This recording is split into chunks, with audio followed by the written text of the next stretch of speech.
Oke, selamat sore semua. Ini season kedua. Bagi kalian yang sudah pernah menghadiri season yang sebelumnya, yang tentang Node.js, kali ini kita akan mulai untuk season kedua tentang jaringan wireless network. Jadi kita buka dulu.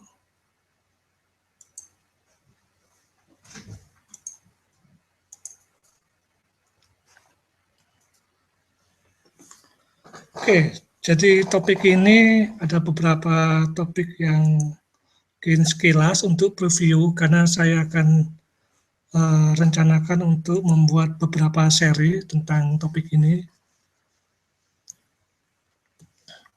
Di season ini ada sekitar 6 topik yang kita bahas secara singkat ya. Yang detailnya nanti kita akan lanjutkan ke beberapa seri selanjutnya. Nah, berbicara tentang jaringan wireless itu memang tidak lepas dari standar yang dibuat oleh IEEE ya. Nah, mungkin bahasa yang banyak dipakai di dunia awam itu adalah Wi-Fi ya. Jadi Wi-Fi itu banyak istilahnya dipakai, Wi-Fi, hotspot, dan sebagainya. Tetapi secara akademik itu para akademisi sering menyebutnya sebagai jaringan IEEE 802.11. Nanti kita akan lihat bagaimana standar ini dan bagaimana implementasinya. Ya. Nah, kalau berbicara tentang Wi-Fi ini saya ambilkan beberapa story di mana dia dibuat pertama kali oleh Caleb Brown ya. Jadi dia memasang sebagai detailernya. Jadi itu dia membuat untuk tellernya bagaimana komunikasi antara satu sama lainnya. Sehingga si Rick Hayes ini bisa dibilang bapaknya Wi-Fi ya. Jadi ini banyak dipakai. Nah, standarnya sendiri itu mengacu ke 8011. Rekan-rekan pun bisa mengaksesnya. Jadi kalau kita lihat buka browsernya di sini,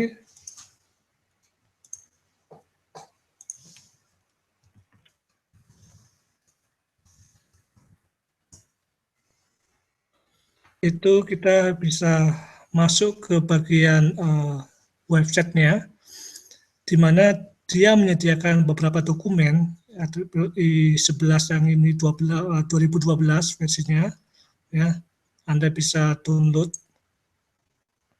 kemudian nanti dia akan tanyakan untuk konfirmasi siapa Anda yang Anda siapa, untuk konfirmasi aja, bebas. Ya, seperti ini. Jadi standar ini Anda bisa mengacu apa yang ada di dalam dokumen tersebut. Kita lihat.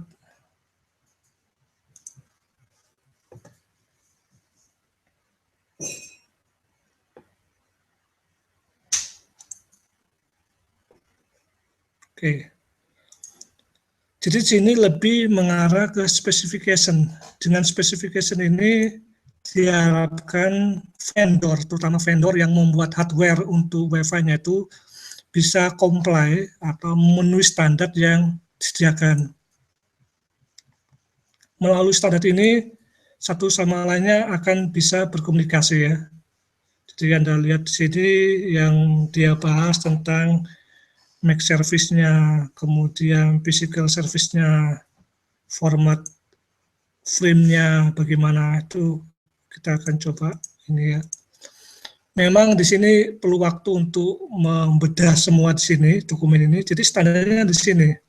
Nah, acuan lagi nanti ada buku yang mungkin bisa menjadi acuan lain yang untuk memperdalam topik ini. Oke.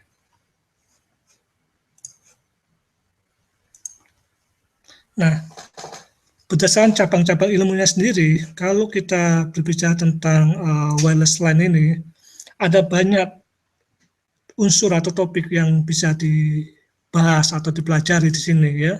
Kalau kita lihat modelkan dalam bentuk pohon ini ya, jadi di situ ada physical media, kita berbicara tentang layer fisiknya, infrared, radio, modulasi dan sebagainya.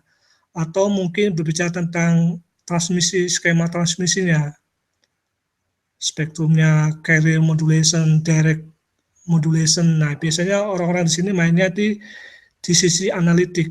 Yang analitik lebih ke kalau implementasinya banyak menggunakan MATLAB dan sebagainya, itu analisa di sana. Bermain modulation. Nah, nanti saya ada demonya itu modulation tuh MATLAB-nya. Atau Anda mau fokus ke MAC address-nya, metodenya. CDMA, CDMSA, CD, CDSMA, CE, dan sebagainya. Ya. Atau lebih banyak ke application. Application itu terutama orang-orang yang informatik dan sebagainya itu suka sekali bermain di sini ya. Misalkan Anda membuat game online, Anda menggunakan game peer-to-peer dan sebagainya itu bisa digunakan. Atau untuk aplikasi bisnis, ya seperti aplikasi untuk di office ya, kita lihat aplikasi web itu kan sudah berjalan di atas wireless network ya. Nah itu banyak sekali orang-orang application di sana. Atau lebih ke orang-orang bermain di topologi ad hoc, mobile ad hoc itu cukup cukup hot riset tentang itu ya. Jadi bagaimana suatu entity dalam artian misalkan handphone atau komputer itu kita pasang beberapa spot, mereka akan pindah-pindah jalur spotnya itu tanpa dirasakan oleh user. Padahal perpindahan seperti itu ya mirip seperti aplikasi mobile, kita pindah dalam satu titik BTS ke BTS waktu kita telepon, maka dia tidak kelihatan putus networknya. Nah itu penelitian tentang situ cukup hot tentang mobile application. Nah di standar itu sendiri awalnya memang lebih banyak membahas tentang physical ya, MAC address PIE ya. Bahkan salah satu conference yang khusus membahas tentang itu juga ada. Anda bisa lihat di situ. Ya. Nah, kalau kita lihat posisinya daripada standar IEEE 802 ini, itu ada di mana? Nah, kita lihat di diagram di sini. Kalau yang standar 802.2 ini lebih ke berbicara tentang logical link control-nya. Kalau 3 carrier sense, 4 itu token busnya, 5 token ring, nah 11-nya itu wireless.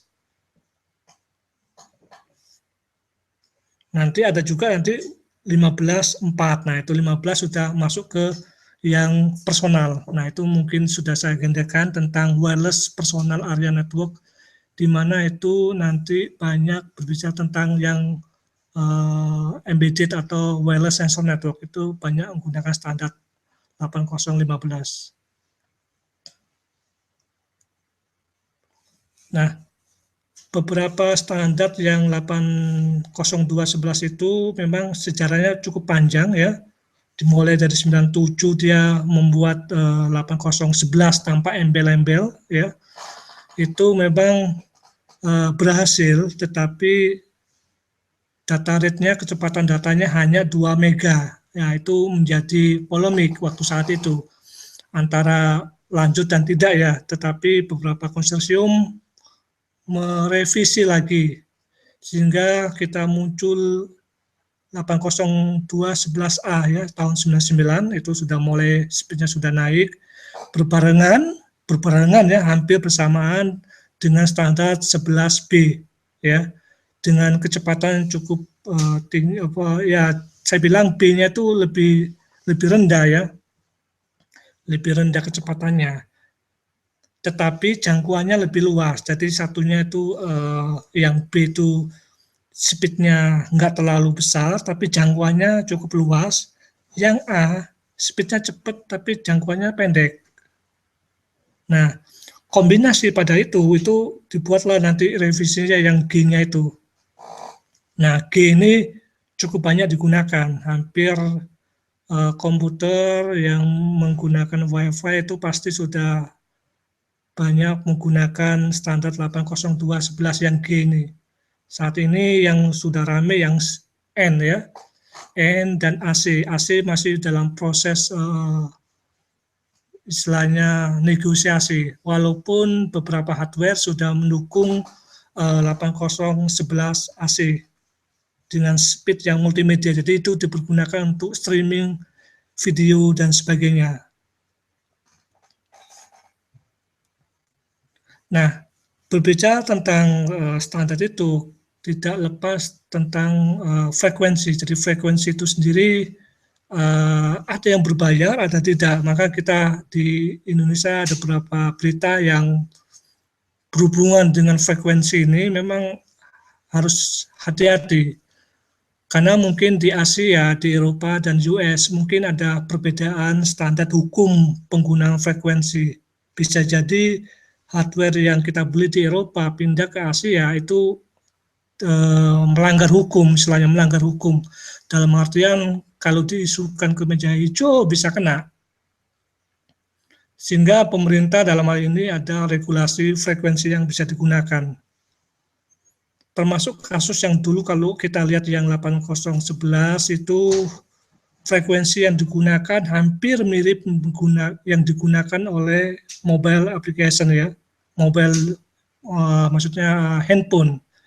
Sehingga bisa jadi handphone ketika saat itu ya, pada saat itu kita menerima telepon, di situ ada Wi-Fi, itu mungkin tidak jelas suaranya karena ada proses intervensi dari Wi-Fi-nya hotspot itu sendiri ya.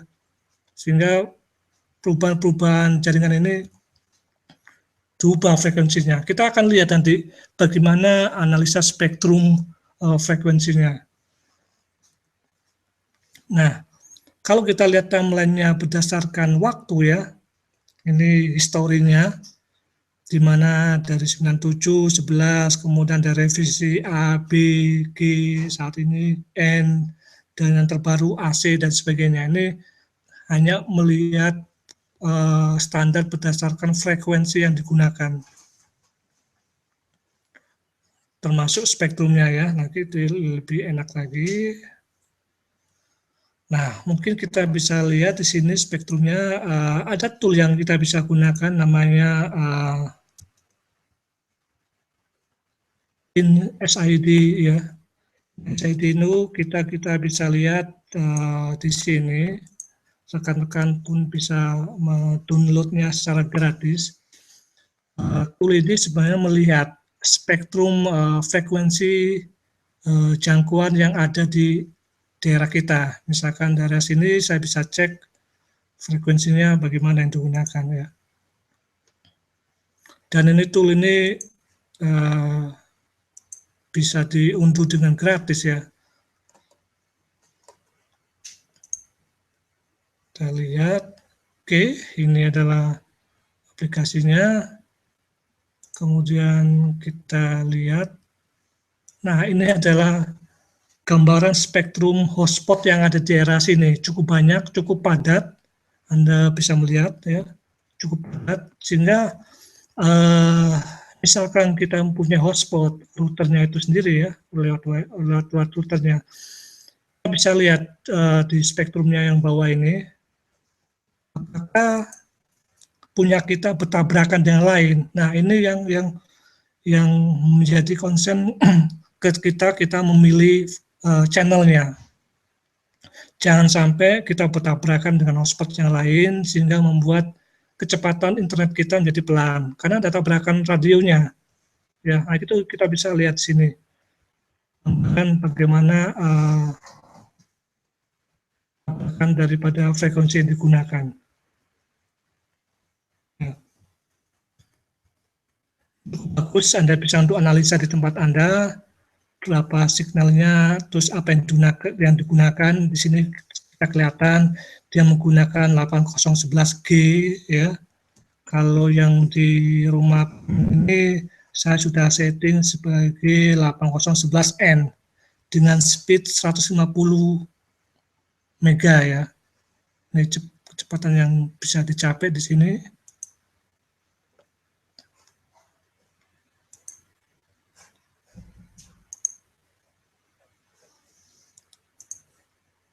Oke,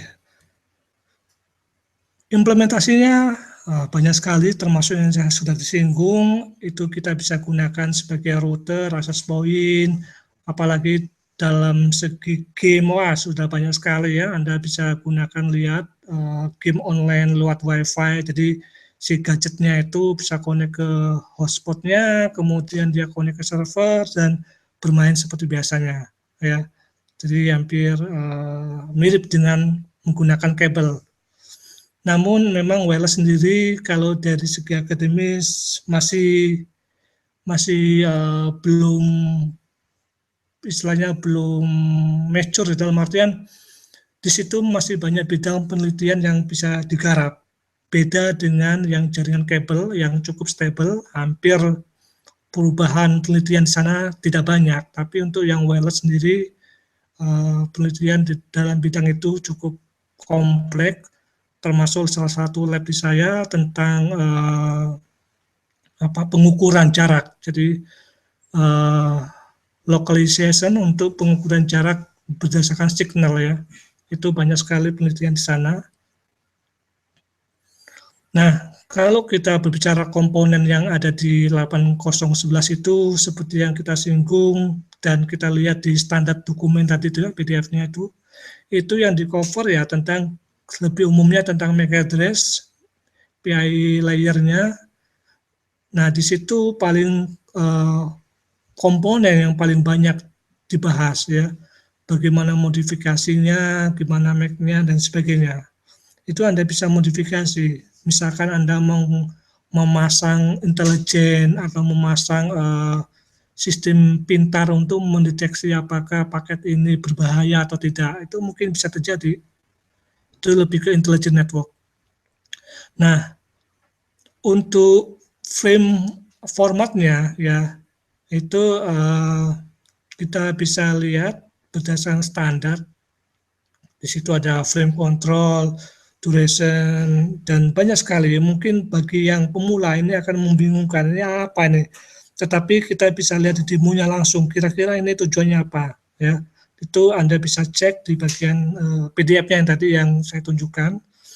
Nah, untuk analitiknya sendiri, yang paling gampang yaitu kita bisa menggunakan Wireshark ini ya.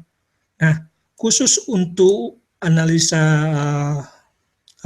internet ini atau WiFi ini, tidak semua USB atau apa mendukung ya. Jadi hanya bagian-bagian driver tertentu yang mendukung, terutama di Linux. Khusus untuk Windows tidak sembarangan karena memang secara sistem operasi dia tidak membuka API atau tidak membuka driver membaca jaringan radionya. Isunya bukan technical, tapi isunya adalah security dari Windows-nya sendiri memang tidak membuka, dan itu memang kita tidak bisa, itu keputusan bisnis dari Microsoft sendiri. Nah, yang bisa kita lakukan, kita harus menambahkan add-on USB Wi-Fi yang kita bisa detect untuk membaca paketnya. Salah satunya bisa banyak ya, Anda bisa cari, mungkin Anda bisa gunakan Air Backup ya. Ya, kalau kita lihat di sini,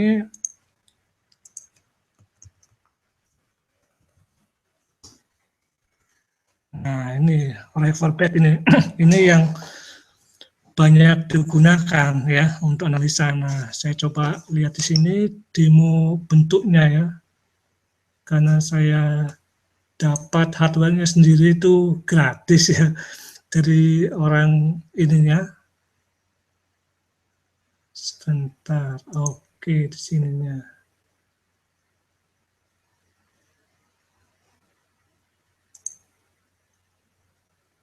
Sebentar. Oke, sudah muncul di sini ya. Nah, ini bentuknya. Jadi ini adalah bentuk hardware untuk Air Backup ya.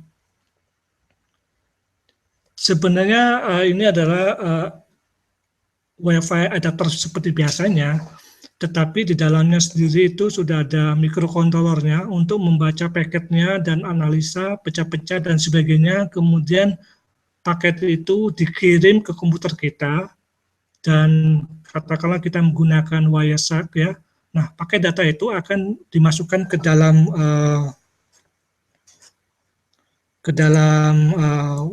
hardware-nya. Jadi hardware-nya sendiri itu bisa masuk ke dalam situ ya. Kita coba lihat sini.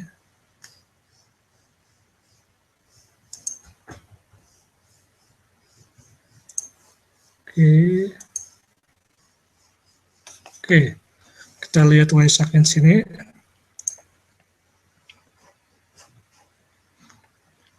Nah, di sini dia akan di-tag sebagai LP cap-nya nih ya. Kalau kita lihat di device manager-nya, dia membuat semacam driver hardware sendiri untuk membaca paketnya itu.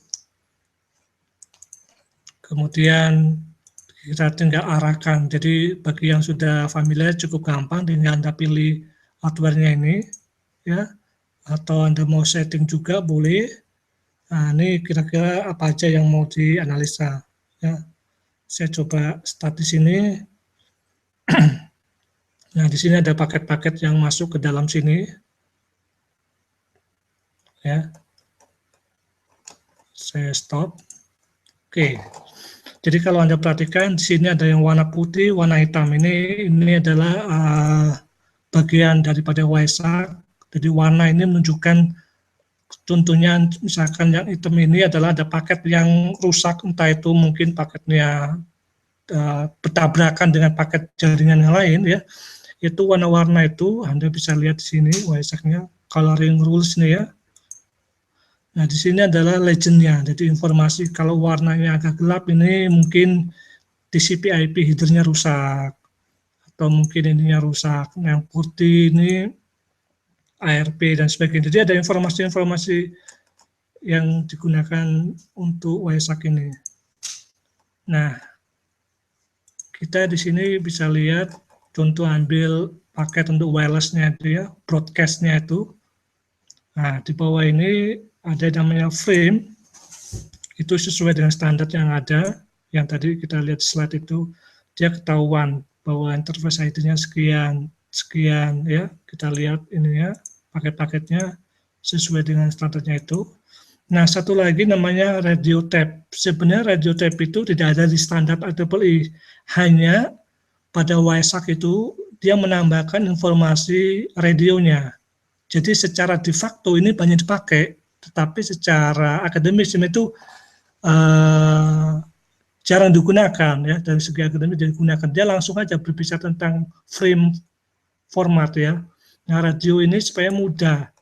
Radio itu apa? Yaitu berbicara tentang spektrum radionya, seperti channel yang digunakan, tipenya ya, kita kelihatan di sini ada yang menggunakan 8011B ya. Saya membaca dari hotspot yang sebelah-sebelah itu, di sini cukup banyak hotspotnya, jadi saya bisa baca.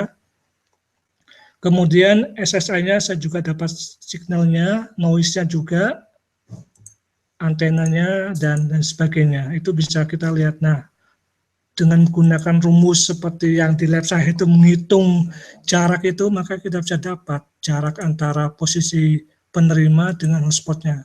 Bisa kebaca untuk bagian ini. Oke, jadi kita bisa melihat di bagian sininya. Nah, di sini juga ada probe-nya. Nah,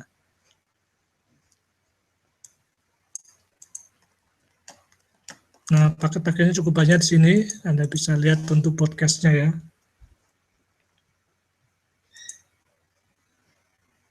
Nah, Mac juga cukup bisa digunakan, cuman memang kita bisa lihat di frame-nya langsung ya.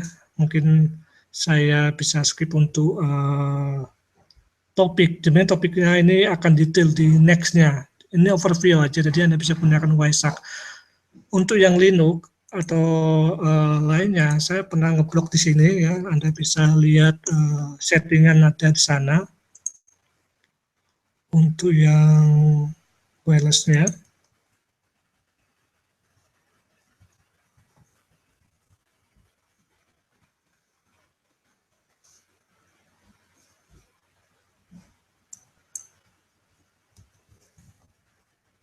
Nah, ini di sini saya pernah ngeblok tentang bagaimana WISAC untuk analisanya ya, sempat menulis buku juga tahun 2013 ya.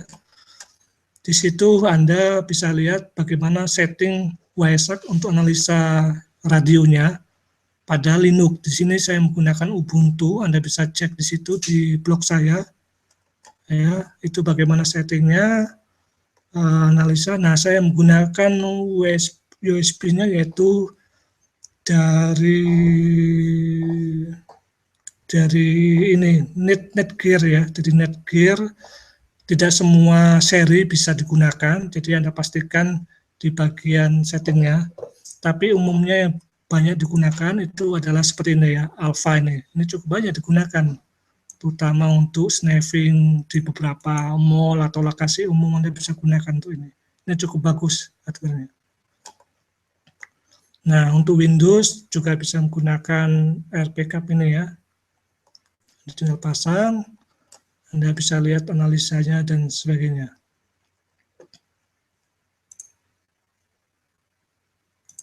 Nah, seperti yang tadi saya jelaskan, salah satu hardware-nya ya itu untuk analitiknya, tetapi kita juga bisa gunakan selain hardware. Jadi kalau kita menggunakan Wi-Fi USB, itu sebenarnya kita tidak bisa mengakses hardware-nya secara langsung. Kalau kita perlu mengakses hardware secara langsung, maka kita perlu memakai hardware modul, dalam artian kita bisa kontrol paketnya di dalamnya, kita bisa coding dan sebagainya. Nah, itu butuh hardware seperti ini. Nah, yang saya pernah coba di sini adalah yang ini. Ini cukup murah, sekitar $3-4 ya.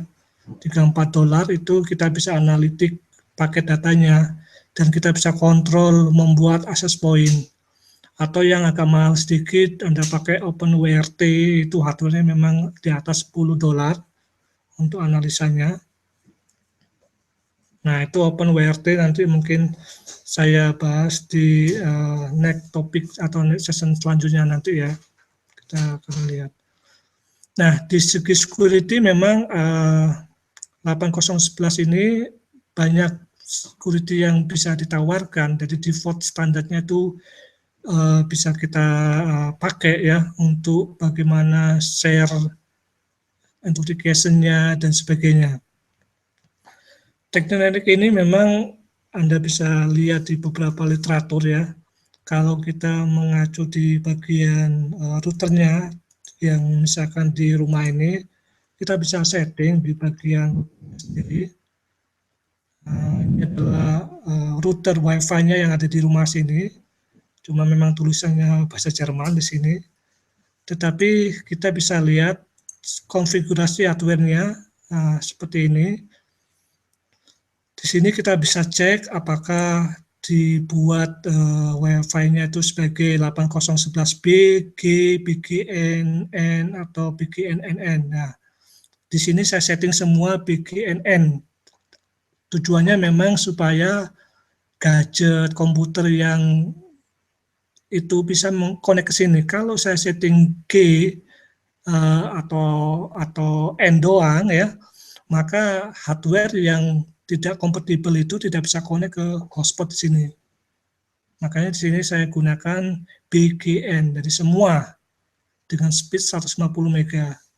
Nah, diharapkan memang bisa connect semua. Nah, di situ juga Anda bisa pasang username, password, dan sebagainya.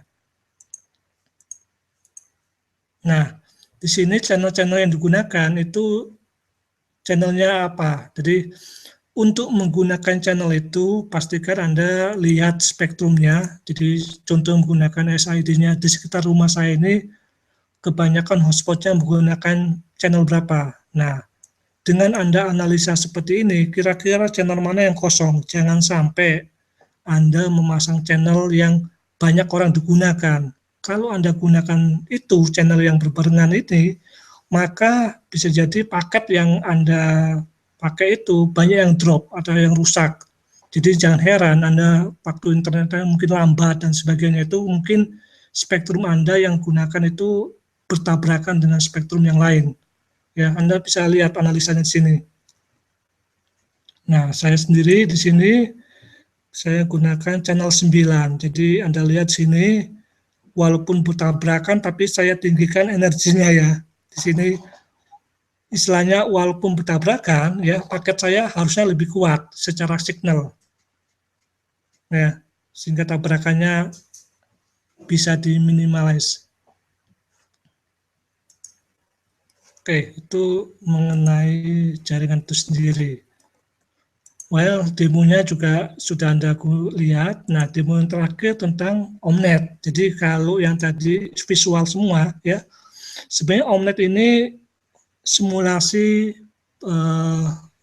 untuk jaringan, tidak hanya untuk network, dan ini banyak digunakan di dalam akademis ya, terutama untuk penelitian. Itu paper-paper itu banyak menggunakan Omnet++, NS2, NS3, itu banyak digunakan untuk mensimulasikan protokol. Jadi kalau misalkan Anda mempunyai ide untuk modifikasi jaringan, itu Anda bisa coding di sini dulu ya, istilahnya kalau memang proven dalam artian oh protokol yang Anda gunakan itu bagus, maka nanti bisa diimplementasikan ke hardware atau mungkin Anda bisa jual. Nah, ini di sini untuk mengurangi budgetnya itu, jadi Anda nggak perlu pakai hardware, Anda pakai simulasi network seperti ini.